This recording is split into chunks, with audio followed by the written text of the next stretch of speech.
আবার মাছ এখন বাজারে।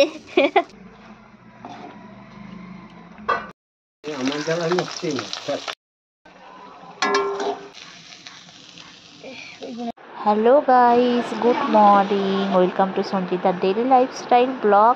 সকাল থেকেই হচ্ছে মুষলধারে বৃষ্টি, আর প্রচুর পরিমাণে বৃষ্টি হচ্ছে, দেখতেই পাচ্ছ। তো কাজকর্ম একদম সমস্ত কিছু বিগড়েছে, দেখো একদম অঝোরে বৃষ্টি হচ্ছে, দেখতে দারুণ লাগছে। তো এদিকে সকালের সমস্ত কাজ হয়ে গেল ভিজে ভিজেই। আর আজকে বৃষ্টির দিনে ব্লগটা সকাল থেকেই শুরু করছি। দেখতেই পাচ্ছ সমস্ত নিকোনো হয়ে গেছে, আর একটু বেলার দিকে বৃষ্টিটা ধরেছিল। মা আর আমি চলে এসেছিলাম মাছ আনতে, আর তারপরে এখানে একটা ওল কোড়া হয়েছিল, তো মা ওল কোড়াটা কাটছে মাছ দিয়ে হবে বলে। এই দেখো ওল কোড়াটা যদিও খুব একটা ভালো ছিল না, দেখো চারিদিকে বন হয়ে গেছে একদম, যেহেতু বৃষ্টি হচ্ছে তো চারিদিকে বন হয়ে গেছে। আর অনেক দিন খাইনি, দেখো মা একটা পাকা ওল কোড়াটা কেটেছে। আর তারপরেই চলে এলাম আমি মাছ ধুতে। আর মাছগুলো যেহেতু দেখো মাছের একটু ডিমও নিয়ে নেওয়া হয়েছিল, তো মাছের আমাদের এখানে আঁশগুলো একদমই ছাড়িয়ে দেয় না, তো মাছগুলোর আঁশগুলো আমি ছাড়িয়ে নেব। আর ছাড়িয়ে এটাকে ধুয়ে নেবো, ততক্ষণে মা ওদিকে চলে গেছে রান্নাঘরে। শুভ সকাল বন্ধুরা। আর এই দেখো আজকে তো সকাল থেকেই উঠে বৃষ্টি হচ্ছিল, এখন একটু বৃষ্টি থেমেছে। আর আজকে দেখো মা দুপুরের খাবারের জন্য কি বানাচ্ছে।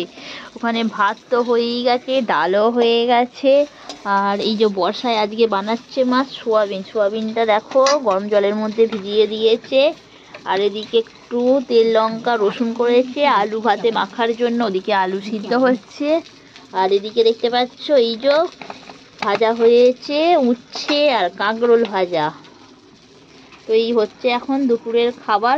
আর এদিকে সোয়াবিনটা দেখো ভেজে নিয়েছে, আর সাথে আজকে সোয়াবিনটা বানাবে পনির দিয়ে, পনিরটা একটু ভেজে নিচ্ছে। তো আলু টালু দিয়ে একদম কষিয়ে জল ঢেলে দিল। আর তারপরে এটাকে ঢেকে দেবে, ঢেকে দিয়ে আমি ওদিকে মাছটা ধুয়ে এনে ফেলেছি। তো মাছটাকে নুন আর হলুদ মাখিয়ে নেবে। আর এদিকে মা ইতিমধ্যে দেখতে পাচ্ছ ওলকোড়াটা কেটে ভাপিয়ে নিয়েছে। তো এবার এদিকে মাছটা করবে, তো মোটামুটি রান্না শেষ।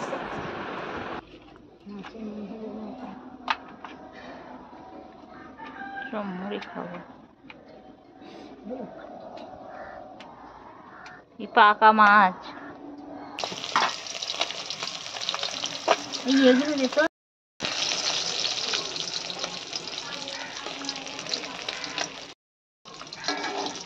হয়ে গেছে।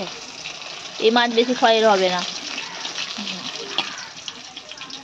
ভালো টাটকা মাছগুলো দেখেছো কত সুন্দর কালার হয়েছে। না না এই আমাদের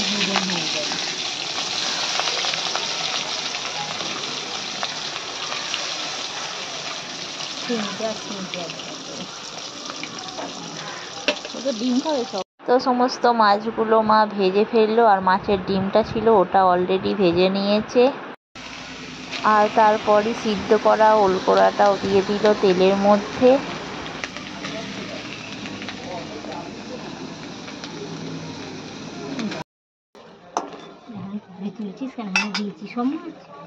দাও আর না দাও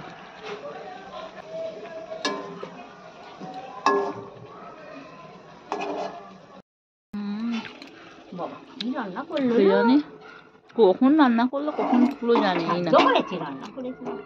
কাকিমা তুমি রান্না করেছো? হ্যাঁ ঠিকই আমি বলেছি। কি খা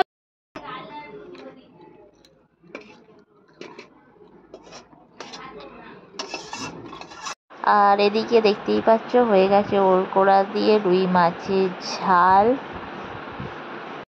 আর লাস্টে বানিয়ে নিয়েছিলাম একটু চালদা ছিল, চালদাটা আমি কাটলাম, কেটে এটাকে ভালো করে থেতো করে দেখতে পাচ্ছ এটা সর্ষে আর লঙ্কা দিয়ে একটু হালকা করে ভেজে নিয়েছি। ওদিকে মুসুর ডালটা সিদ্ধ করে নিয়েছিলাম, তো একটু মুসুর ডাল দিয়ে চালদার ডাল বানাবো, আর বেশ ভালো লাগে এই সময় চালদার ডাল খেতে।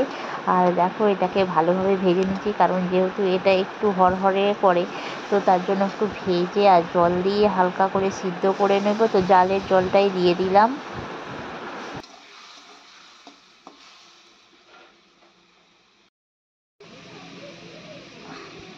আর এই তো দেখতে পাচ্ছ দিয়ে দিয়েছিলাম জল। তো সিদ্ধ মোটামুটি প্রায় হয়েই গেছে, আর তারপরেই ডালটা দেবো, কারণ ডালটা বেশি পরিমাণ সিদ্ধ হয়ে গেছে। তো আজকের রান্না মোটামুটি শেষ। তো কেমন লাগলো ভিডিওটি? ভালো লাগলে লাইক করো। টাটা।